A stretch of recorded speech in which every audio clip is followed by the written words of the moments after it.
Alright, so hello and welcome. Let's have a look at this redox equation.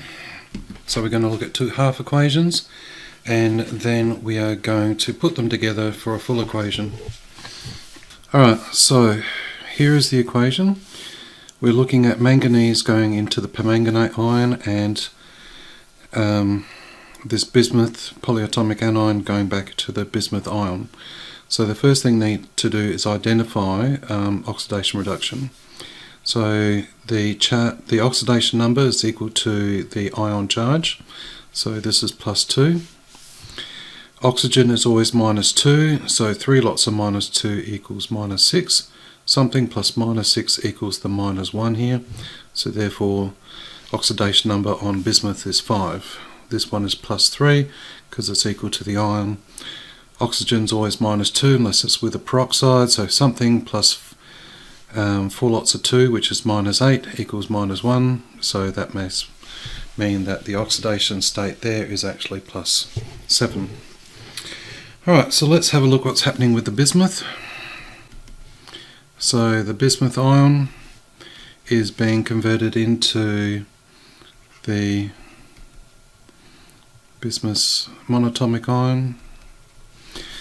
So this is going from +5 to +3, so that means it must be picking up 2 electrons because it's actually reduction because the number is going down. There are 3 oxygens here, so we're going to balance that with 3 waters. That then produces 6 hydrogen ions. Now, as always, we do a check, so +6 -2 -1, so that's +3 on that side and that's +3 on that side, so we know we've got it right. Now let's have a look at the manganese ion going to the permanganate ion. So Mn +2 goes to MnO4. So that's +2 to +7. So its number is increasing, so it's actually losing electrons. So that's 5 electrons. 4 oxygens, so we need 4 waters. And that will produce 4 lots of 2, 8 hydrogen ions. Let's do the check. On this side it's +2.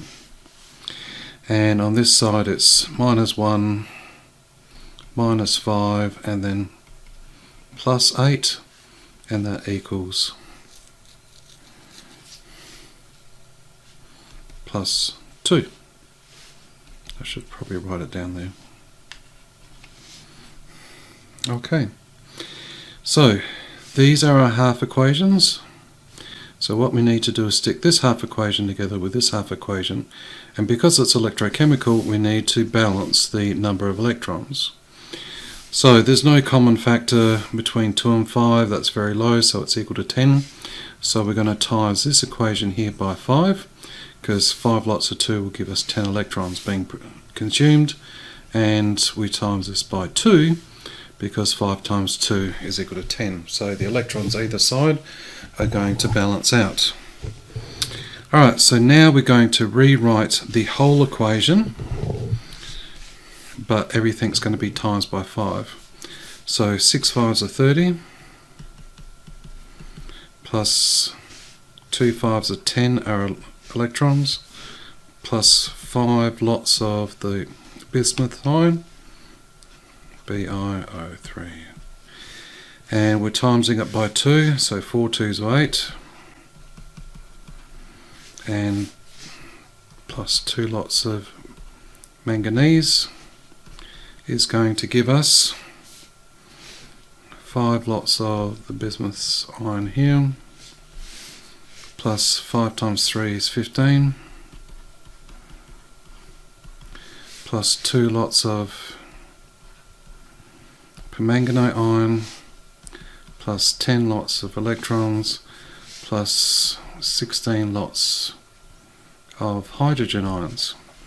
So just like with a normal mathematical equation, if it's on the left hand side and the right hand side, we can actually cancel out. So I might just change my pen here. 10 electrons cancel out there. I got 30 hydrogens and 16, so they cancel out, and that will become 14 hydrogens. 8 waters, 15 waters, so that will cancel out, and that will actually turn into a 7. And we've cancelled it all out. So now it's time to write this out again, but with all of our adjustments.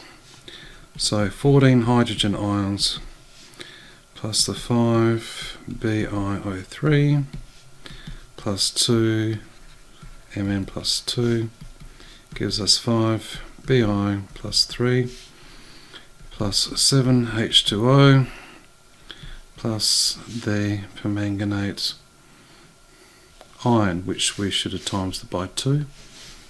So that's my oversight. So 2 MnO4. And everything else cancel out. Again, we do the charge check. 14, so it's plus 14, minus 5, plus 4, so that's going to equal plus 13. So 5 3s are 15, so plus 15, plus 0, plus minus 2, because there's 2 lots of manganese there, and 15 minus 2 equals plus 13. So those charges all balance out, and we're finished.